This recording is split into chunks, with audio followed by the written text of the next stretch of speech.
we start our night of dignitaries here in the booth tonight. And who better to lead off than legendary TV executive Dick Ebersol. And a big part of the reason why Bob Uecker is who he is today as far as a celebrity in the entertainment world. Great to have you with us. Well, it's a great pleasure to be here, and it's an awful lot of fun to be in a ballpark in Milwaukee with the Brewers up 4-0 after one inning. What a start, right? That's on right. Bob Uecker Day. And cleaning the air after yesterday afternoon's really pretty tough loss. Yes, definitely. I thought the event was fantastic, and I thought your speech was terrific. As you start to put together your thoughts about Bob Uecker, what were some of the things going through your mind that you wanted to express today? Well, I had a lot of material, but if you remember correctly, Costas went for about 12 minutes, and without knowing it, he went through most of my stuff. So I decided on a quick couple of early insults, and then I decided to get truthful. And my feeling is that Bob's an all-star. Bob Uecker is an all-star for the way that he entertains, the way that he brings joy into people's lives. And he may never have batted for his lifetime 1 point above 200, but for his life he's batted about 400. He's been not only entertaining, but in this community he's got a heart of gold. Yeah. What was it that you saw outside of the sports that you had Uecker involved with? What did you see in Bob Uecker in the entertainment end of it that you knew that he was going to be a success? Well, first of all, in television you have to have a specific extra skill. And in his case, it's humor. And his humor, and I first picked up on this hanging around backstage at the Tonight Show. He really was the only guy who came on the Tonight Show time after time with nothing in front of him, no script, no writer had written him anything. He was just funny. And I just saw that as a thing to run with. And I started getting him involved in all kinds of things I did, some of which, other guys wouldn't have had the guts to do it. I mean, I threw him into things like WrestleMania 3 with Hulk Hogan and Andre the Giant. Maybe a few of your viewers through the years have seen that footage of Andre literally picking Bob up by the neck. Bob said he actually was scared that the guy was going to break his neck. And he hosted Saturday Night Live for me, a very funny sketch where he played his father and Billy Crystal played Bob as a young man. It was an awful lot of fun.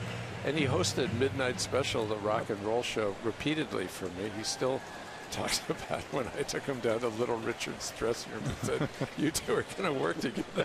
I think Bob really wanted to run away, but he was a good sport and ended up, being crazy about Little Richard up to a point. Right. A great vision, though, to put Bob Uecker and Little Richard together. And that was a terrific story today that Uecker told about doing that second show as Garrett Jones pops this one up.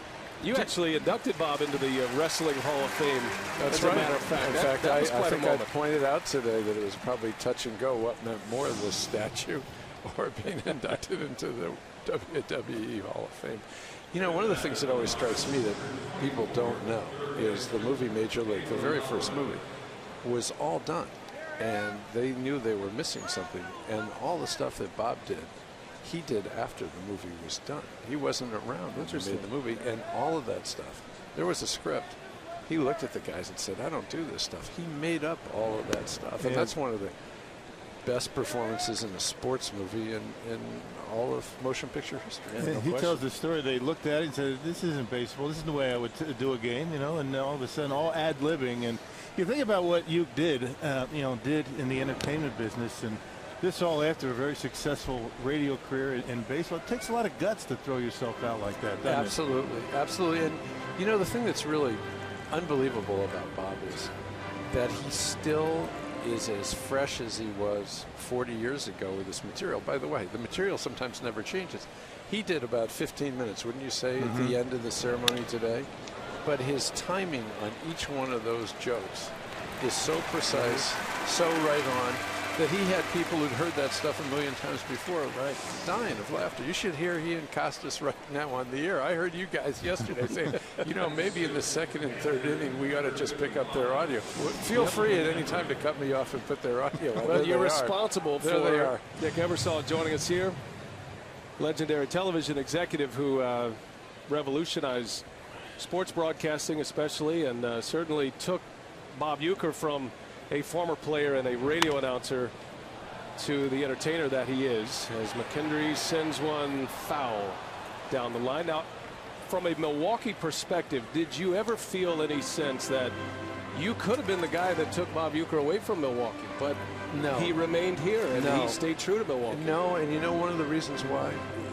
Your last two owners, Bud Selig, now the commissioner, and now Mark Attanasio, both of them have always treated Bob so well. And when you were talking about Bob always willing to take the risk, they were always willing to take the risk of letting him go do those things, knowing, believing in their heart, particularly Buddy, because he was of Milwaukee himself, that this guy really loved the community and he always would come back. Bud told a story today about George Steinbrenner offering a lot of money to Bob, which he did. But Bob stayed. And we're all thankful for that. Dick Ebersol has been with us. It's great to have you. It's an honor to have you here in Milwaukee. Thank you. Thank you, sir. Dick Ebersol had a great speech today.